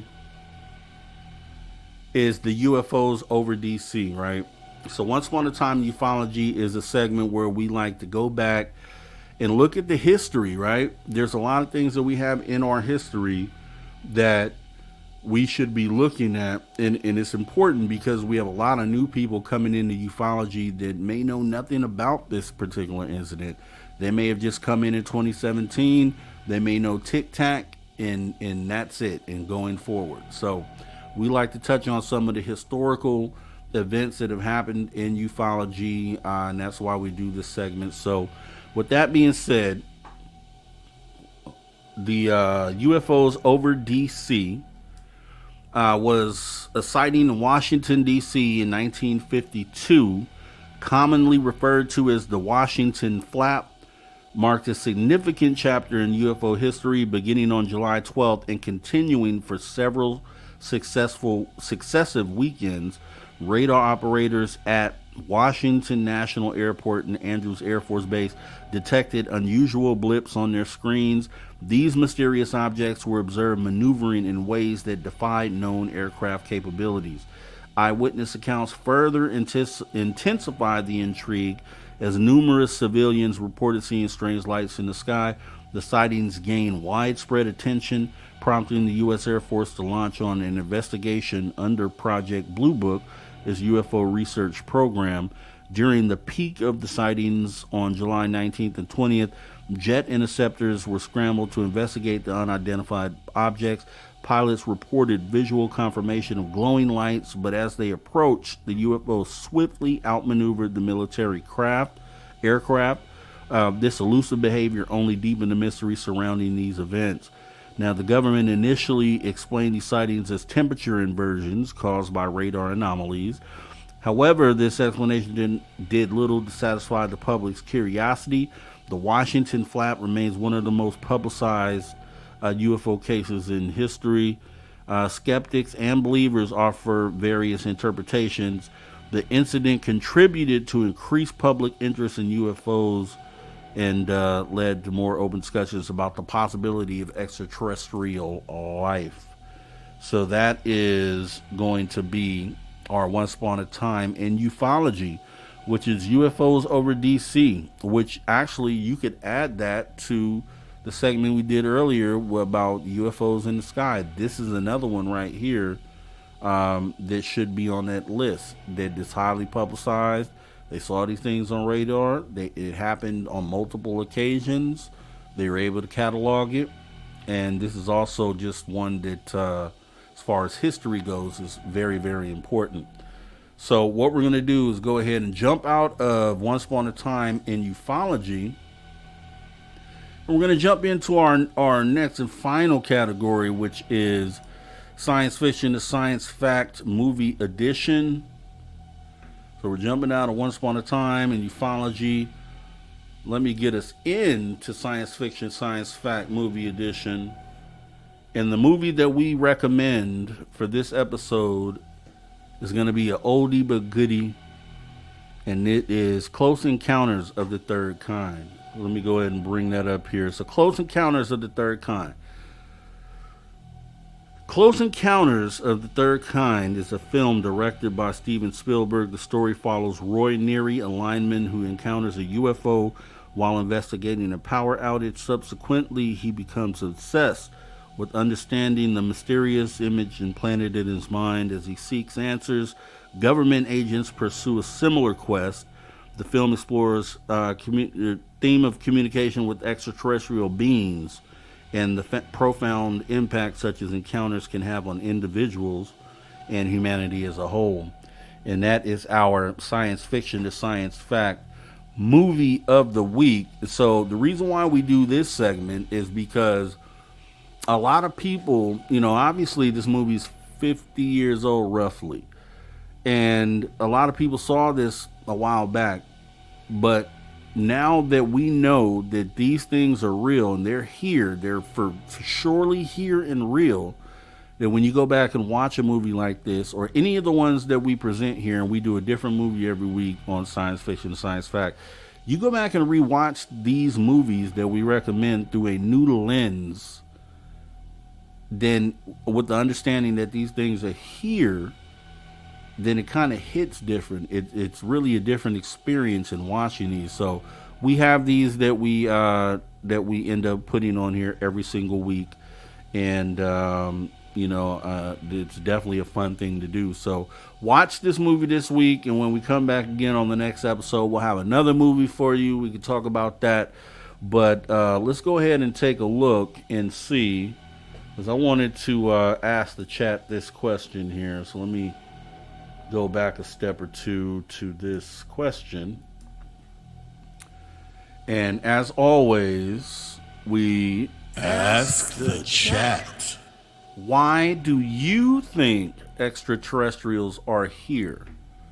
So if you have any comments on that, on why you think extraterrestrials are here, definitely let us know. I'm looking back here, and I'll go back through some of these comments here. So it says,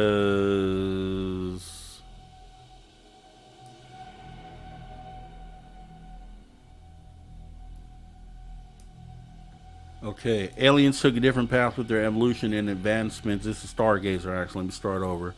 Stargazer says the aliens took a different path with their evolution and advancements in tech than us. That's why they find our nukes so interesting. And Thanos said it best: humans are virus to the universe. Yeah, I believe what you're saying there, and I think that's why it's probably more so they're trying to keep us here and not let us leave this planet because they don't want the things that we're doing, and they don't want any of that out there. And I wouldn't want it out there either. I don't think humanity technically is ready to be a spacefaring nation or space traveling nation because we're not mentally ready for that. We would confront anything that we saw out there likely with conflict, right? And that's not, and we'd probably take our best weapons, right? So I think that's one of the reasons why. And we got Christine saying, Rob, I agree about the somber. It's confusing when we hear positive things, but we also hear the dark. Both are possible to me. And that's all I'm saying, right? I'm not saying because they're saying somber. I don't know why they're saying somber. So I'm not just going to agree that it is somber, but I'm going to say, let's look at both sides and just be prepared for both, right? So Lex Diaz, why don't Ross and Lou just say what they know besides going to jail? Does that mean that our knowledge of what's really going on won't make a difference? And why the big secret? There it is right there, right?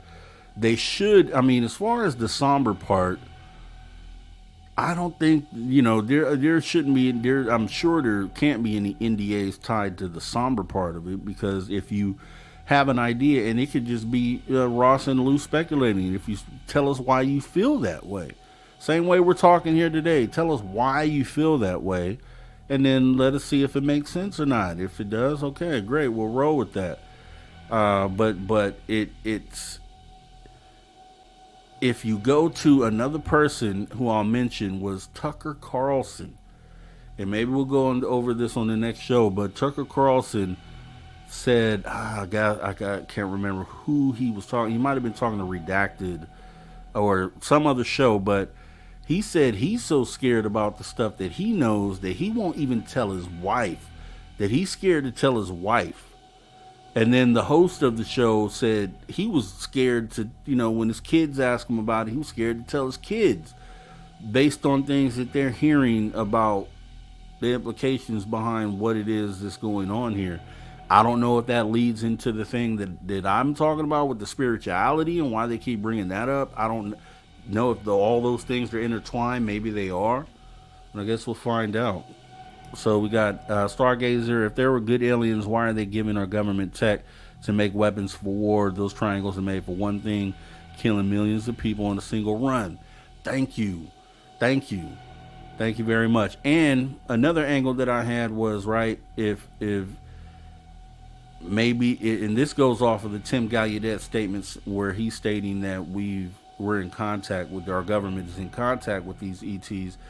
So I'm like, okay, if that scenario is true, then maybe they are looking at these nukes. Maybe they told our government 50 years ago, get rid of these nukes, and until you do that, then we won't be able to help you out with this new, free energy that we have and that we want to offer you. We want to show you guys.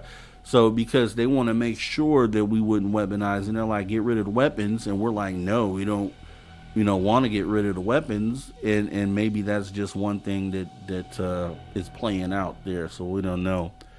But Magneticus, if they wanted a Megadeth, they could have leaked millions of gallons of VX gas back in the day. Yeah, I don't Megadeth. Yeah, I don't know, Magneticus. It depends on why they're here. Like they're not going to poison a planet that they want to eventually take, if that's what the thing is. We don't know. You know what I mean? And like I said, this is just us talking this out because I think it is important that at some point we figure this out. We have to, or at least be prepared for any of these options here. Kurt M says, those people can be all love and light, but I'm not standing on the roof of the Capitol Records building with a welcome sign at all. Because this will be another show. We'll for sure make it that. The missing 411. they're taking people all the time. And some people are being brought back, but I think possibly some are not. It's possible that some are not being brought back. And I think that's more scary than just being abducted, right? Because you hear abduction experiencers talk about how they were taken and then they were brought back. And then it's like, okay, well, they brought you back, so that's cool. They didn't really hurt you, so that was cool. But what about the people that they don't bring back? And I think that might be the darker side to the whole abduction thing that maybe the government is aware of. That, hey, some of these people, they're just not ever bringing back. That would be pretty scary and pretty somber. And would then you could go down a whole nother rabbit hole as to why they're not bringing you back, right? Another show. So, magnetic is my least favorite sounds. Yeah. Oh, that's the inside thing right there. Kurt M, if these aliens can truly manipulate our perception, we have no defense. And I think that's one of the bigger parts of it all, and the reason why they won't just tell us. Because I think if they had the ability to do anything about these things, I think they would have told us about them at some, down, because it's like, okay, we can defend ourselves from, but I think, they don't say it because the very next question, if they have this press conference with the president on the podium and he's saying, yes, these things are here, the first question is going to be, why are they here? And what can we do to protect ourselves? And they might know the answer to number one, but to protecting ourselves, they're going to have to say, we can't protect you. And they don't want to do that. And I don't blame them, because I wouldn't want to hear that. Because if I hear that who the entity that's supposed to be the most powerful entity in the world can't even help us, then now we got to figure out a way to protect ourselves, right? Now we have to kind of start from scratch on figuring out what the best way to protect ourselves is. So better to be prepared than not. Stargazer, they said craft were doing 7,200 miles an hour on radar, right? And so that's the funny thing, because when a lot of these skeptics get to high-fiving on Kirkpatrick's statements, and these skeptics can't go back and explain any of these things, like the things we covered on the show today. They can't explain those things away, and they can't explain 7,200 miles an hour on radar. They can't explain anything prior to the more advanced technological age that we're in now, so maybe 80 and earlier. They can't really explain those things. They always just brush those things off, if you notice, because they want the drone explanation. They want, and those things could only be possible in the current technological age that we're in. Lex Diaz, that's the reason for the big secret. We have no defense. Aliens don't care about us too much. They see us like part of Earth's wildlife, and that could be the case too. And not only that, but I think they see they see life everywhere they go. And that's the thing where people we're so special. I'm like, I don't know if that's the case, because if we were space traveling in that capacity where we're able to go all over the universe and see all these planets with life, one planet next to the next is gonna be like, oh, okay, life, cool. You know what I mean? You're not gonna be like, oh, this life is so special, we need to make sure that this life thrives and continues to grow and do its thing, when there's literally a billion other planets that you're gonna have to visit. And if that was the mindset, then you're gonna be trying to save a billion planets worth of inhabitants, and that's where it doesn't make a lot of sense. Just using common sense, right? So moving on, let's see. Okay, so yeah, the science fiction science fact movie was filmed in Mobile, Alabama, close encounters of the third kind. But if you look at that movie is so accurate, it's crazy. It doesn't even make sense. Let's see. Let's see. If you know they try to think we destroy the world, and that's another angle I've thought about. That ETs, they won't they won't pull the trigger on us because they know that most of these nations will just hit the button. And not only in the ET aspect, but I think if you left up this, and this goes into the disclosure path that we're on. You know, we talk about how the powers that be don't really want disclosure to come in because it means that they lose power, they lose their position, their status. I think that's a widely thought of idea of the reason why they haven't released the information. And because of that, I feel like there are countries that are unstable enough, and really like more the communist countries that rule by fear and things of that narrative, that if those people are in a situation where disclosure, they know disclosure is coming, and they know what that means for the powers of the world, then they might be more willing to press that button, right? So we'll just say like a North Korea who understands, okay, the days are up. Your days are numbered because disclosure is coming in, and this is about to be a new world, and the power structure is going to change. Now, tyrannical leaders like that aren't going to take well to that, and I think that they would be more susceptible to being selfish enough to hit that button. So many layers to that, man. So many layers. People, Stargazer, people who read radar all day long can do the math. They know what they see. Exactly. And you try to, a lot of those skeptics try to discount people's eyes as not being a credible thing, when these are literally the portals to everything that you see, know in the world are your eyes. So you have to depend on your eyes in life, period. If we were in the wild and we needed to hunt for food, our eyes are part of that, right? Our five senses, six senses, all the senses that we have are necessary and valid.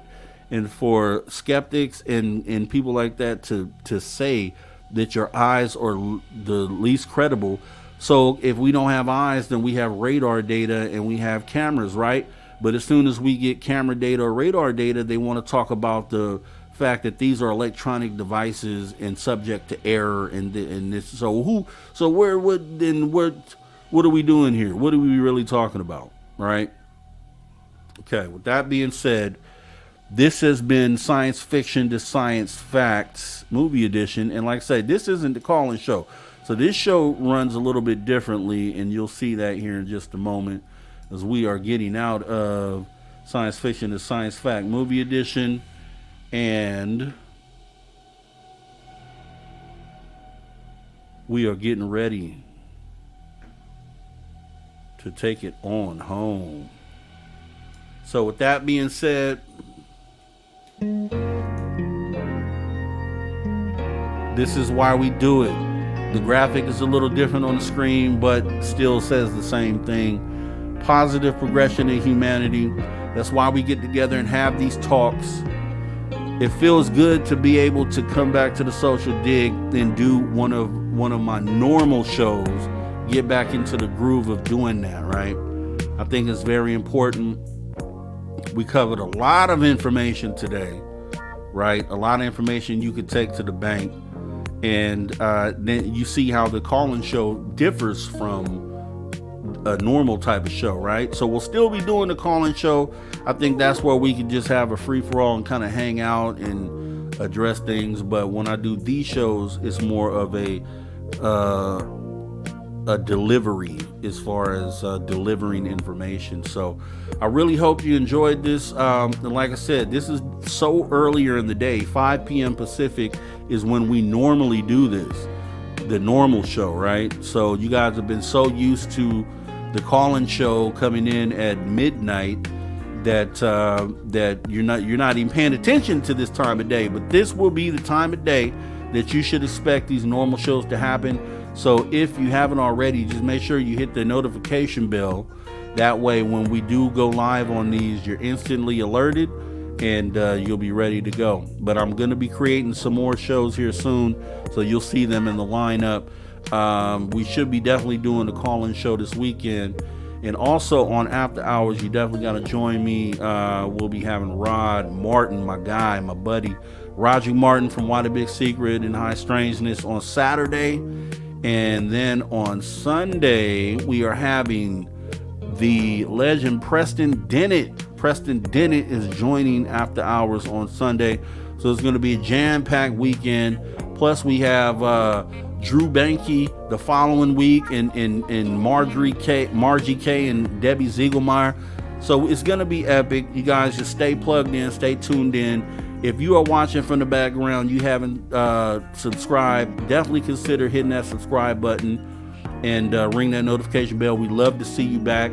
Like I said, these aren't as interactive as far as being able to monitor the chat, but that's why we have the call-in show. So I thank you for coming in and being a part of this. I want to thank everybody who came in today. If I can cover everyone: Magneticus, Christine, Stargazer, Tamothman, Kurt M.